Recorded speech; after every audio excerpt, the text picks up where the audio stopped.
can change it, where we can erase the data and we can feed the new data. So whenever the system is turned off, the data present will be get erased. So 8051 is composed of 128 bytes of internal RAM.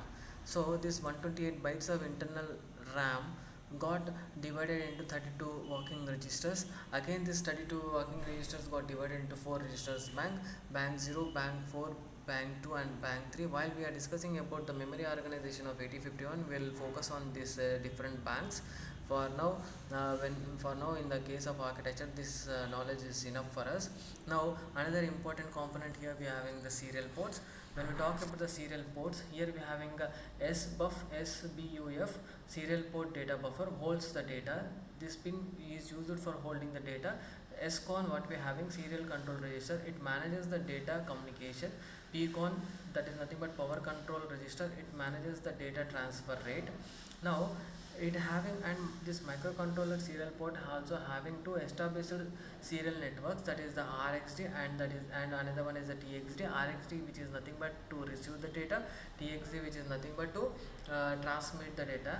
Actually it, now when we talk about this serial port, actually it consisting of 4 programmable modes. One is the serial data mode, shift register, that is nothing but shift register mode.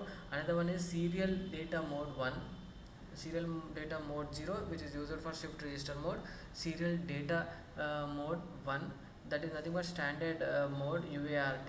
Next, serial data mode 2, multi processor mode. And next one is third one, what we are having is serial data mode 3.